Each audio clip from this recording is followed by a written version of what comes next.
Madame, Monsieur, bonsoir. Bienvenue dans ce journal tout en images. Voici les titres. En justice, suite des assises dans l'affaire Rodney Moudras, la Cour a tenté en ce deuxième jour d'audience de comprendre le scénario qui a mené au meurtre du jeune homme.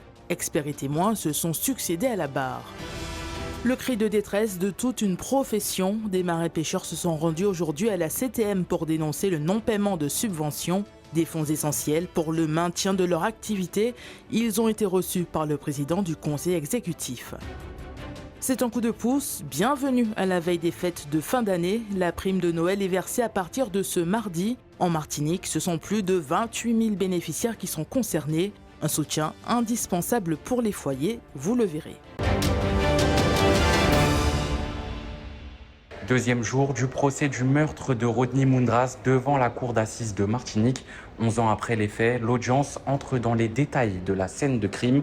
Experts, médecins et témoins se sont succédés à la barre. Tous décrivent une exécution en plein après-midi à Gaudissart.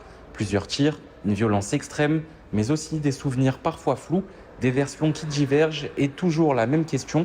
Qui a tiré et sur ordre de qui? Aujourd'hui, la cour a entendu ceux qui étaient là, ceux qui ont vu et ceux qui ont perdu.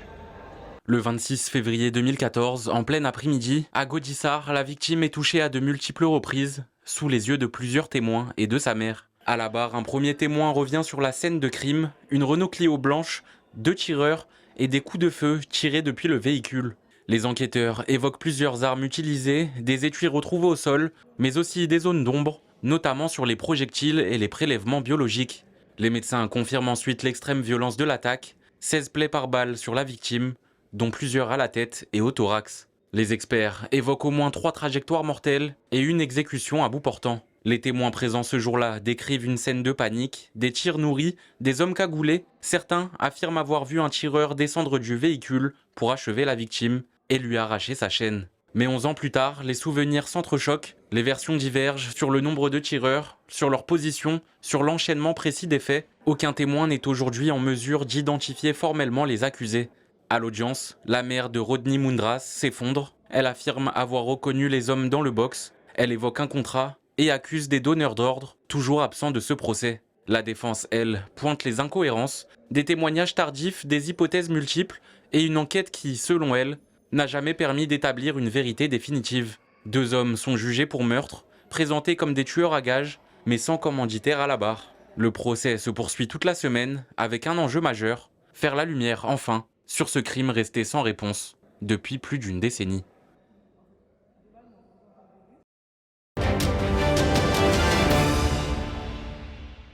La Cour d'appel de Fort-de-France a signé aujourd'hui une convention pour développer la justice réparative, une approche qui privilégie le dialogue entre victimes et auteurs. Objectif, mieux réparer les préjudices et favoriser l'apaisement en complément de la justice pénale classique. La restauration, en réalité, implique la réparation, mais aussi une restitution d'un certain ordre, un ordre qui a été perturbé. Donc il s'agit de restaurer en réparant et en rétablissant les équilibres.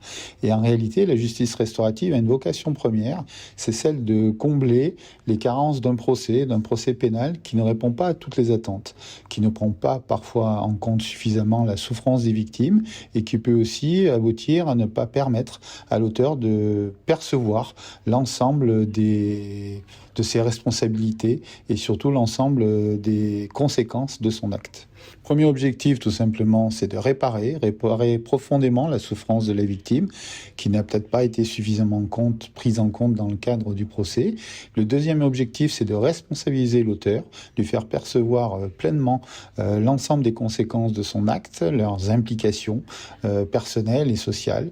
Et puis enfin, c'est tout simplement de restaurer le lien social et de permettre au vivre ensemble, à la communauté dans son ensemble, d'accepter les faits tels qu'ils ont été commis, mais à condition évidemment d'avoir été sanctionnés et réparés. Réunion de crise ce matin au siège du comité des pêches. Le président a été interpellé par les professionnels. Parmi les points abordés, la mise à jour de la structure, tous les documents que nous avons présentés, l'avenir de la structure, puisque nous n'avons toujours pas perçu les subventions 2025. Pourtant, on a écrit le président. Et je suis un petit peu inquiet pour la structure parce que le personnel a fait le travail qu'il fallait. Et si on sait rien y verser, donc ça risque de fermer. Il faut vraiment des techniciens, des élus techniciens qui prennent leurs responsabilités et qui s'engagent pour le métier. Après une réunion tendue, les pêcheurs se sont rendus au siège de la CTM afin de demander à être reçus par son président. Près de 2 heures d'échanges ont ensuite eu lieu pour tenter d'éclaircir la situation et obtenir des réponses aux difficultés rencontrées par la profession. On fait un point aujourd'hui sur des sujets extrêmement précis, notamment le fonctionnement des ports, notamment des machines à glace, parce qu'on a actuellement une situation où il faut absolument alimenter les pêcheurs dans des conditions acceptables. La gestion des machines à glace, des fois, pose problème, parce que en termes de quantité, mais aussi en termes de restauration des réparations. Et depuis 2 années, on a pris des mesures pour nous permettre d'avoir une continuité du flux. Mais de mon point de vue, il faut lancer une expertise globale sur l'ensemble de nos ports, afin de voir si le débit est suffisamment important et la qualité de l'offre, notamment pour les pêcheurs qui ont besoin, notamment ceux qui partent au large. Du côté des acteurs de la pêche, ils ont été entendus, mais réclament avant tout des actes concrets pour répondre aux difficultés qui fragilisent leur profession. Le président s'est engagé, donc on attend l'engagement du président signé pour savoir dans quelle direction on va. C'est vrai qu'il y avait eu de l'inquiétude. C'est pour ça qu'on a demandé au président d'intégrer le comité dans la commission. Parce qu'aujourd'hui, les professionnels se posent des questions. Où est passé l'argent? Pourquoi on n'est pas payé? Donc on a eu une explication. Malheureusement, l'explication arrive très tardivement. Il fallait nous avertir, avertir nos professionnels pour les rassurer. Ce sont des réponses. Aujourd'hui, il faut des actes. Un agenda de rendez-vous a été fixé pour début d'année afin que les marins-pêcheurs et les autorités puissent jeter l'encre ensemble sur les démarches et mesurer les avancées réalisées.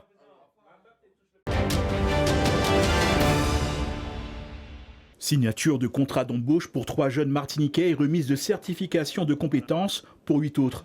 Point fort de la cérémonie qui marque la fin de la formation tremplin pour l'emploi de techniciens électromécaniciens automobiles à Rivière-Salée.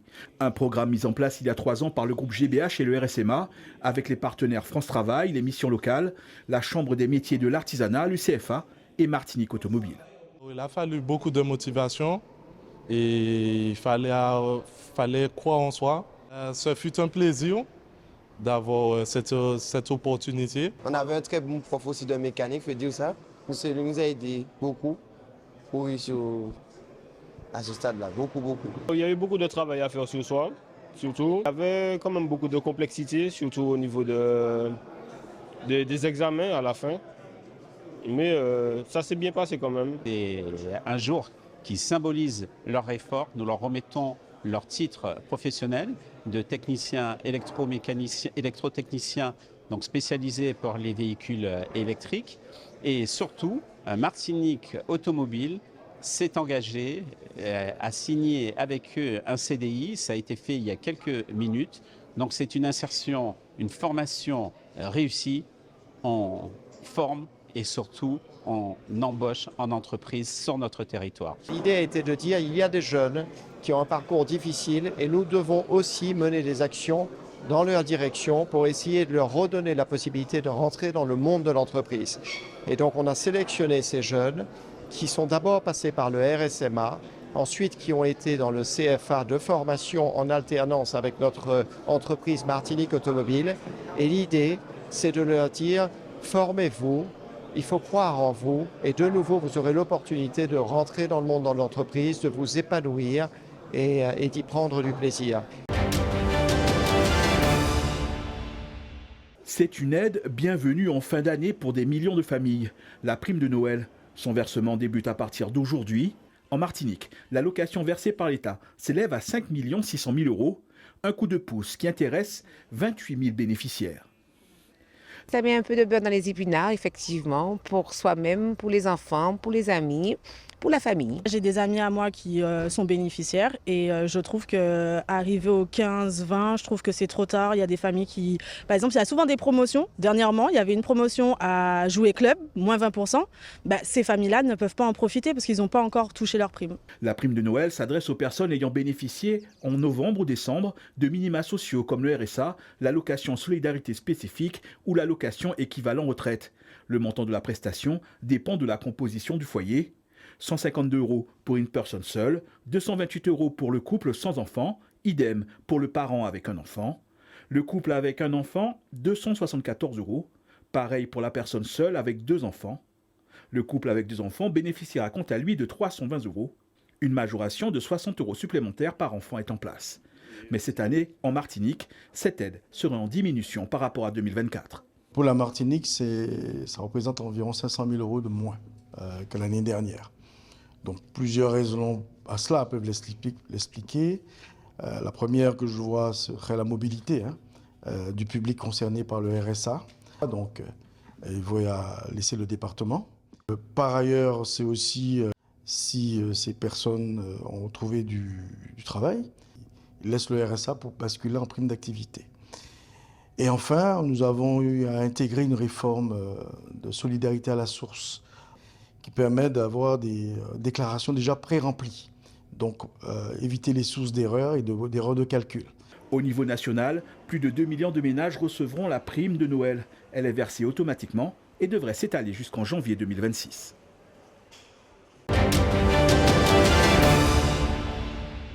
En futsal, le choc de la 12e journée du championnat opposait le week-end dernier le leader, la Relève Lamantinoise, au 3e, le FC Floréal. Et dès la première minute, les Lamantinois donnent le ton de la partie, ils ouvrent la marque par Cédric Desgras. Et il ne tarde pas à doubler la mise. 2 minutes plus tard, il permet à la Relève de mener 2-0. Les hommes de Lionel Victoire maîtrisent leur adversaire et creusent l'écart. Ils inscrivent 3 nouvelles réalisations par Melvin Romain, Cédric Desgras et Alan Cuti. Mené 5-0, le FC Floréal ne se laisse pas abattre et réagit. Il réduit l'écart grâce à des buts de Melji Mélien et Ismaël François à 2 reprises. 5-3, c'est le score à la pause. Une embellie foyalaise de courte durée. Dès la reprise, les Lamantinois reprennent le jeu à leur compte et inscrivent 3 nouveaux buts par Alan Cuti qui souffre un triplé et Cédric Desgras qui y va de son quadruplé. 8-3, c'est le score final. On pouvait faire quelque chose, on a manqué beaucoup sur la finition. Le gardien fait un grand match aussi, le gardien de la Relève. Donc nous on est en apprentissage, donc moi je donne rendez-vous au play-off. Tout d'abord, il fallait venir gagner ici à Corridon. On a toujours du mal ici à Fort-de-France. Mais ce soir, on a bien géré le match. C'est vrai qu'il nous manquait 2-3 joueurs, mais il nous a fallu faire le dos rond. On a bien préparé ce match. On savait que c'était le dernier gros match de l'année 2025, même s'il reste un match à domicile face à Carabin. Mais en gagnant aujourd'hui, on consolide notre première place. Et ça nous amènera peut-être à la première place définitive pour aller au play-off. Parce qu'on sait que la première place, elle est importante. On gagne un adversaire, on gagne un rival. Mais je crois que le futsal était présent aujourd'hui, les 2 équipes ont joué. Score large également pour Mahon Futsal dans le match qui l'opposait au club péléen. Les protégés de Mathieu Jean-Alphonse s'imposent sur le score sans appel de 10-5. Large victoire également pour Casablanca face à FAM. Le Lac 212 a dû batailler ferme pour venir à bout du Golden Lion 3-2. Score nul, 5-2 entre GIF et Caribbean Osmose. Enfin, dans le duel de bas de classement, le FC Saléen a battu l'Éveil de Carabin. Au classement, la Relève Lamantinoise poursuit son cavalier seul avec 5 points d'avance sur FAM. Le FC Floréal complète le podium. Les Foyalais sont à 8 points du leader. Suivent le Lac 212, Mahon Futsal et Casablanca FC. En deuxième partie de tableau, on retrouve l'Éveil de Carabin et la Lanterne Rouge, le FC Saléen. Si vous souhaitez donner votre sang, l'EFS organise ce mercredi une collecte au siège de la SMHLM à Fort-de-France de 8h30 à 13h30. La Maison du Don, elle, vous accueille toujours à ses horaires d'ouverture entre 8h et 14h.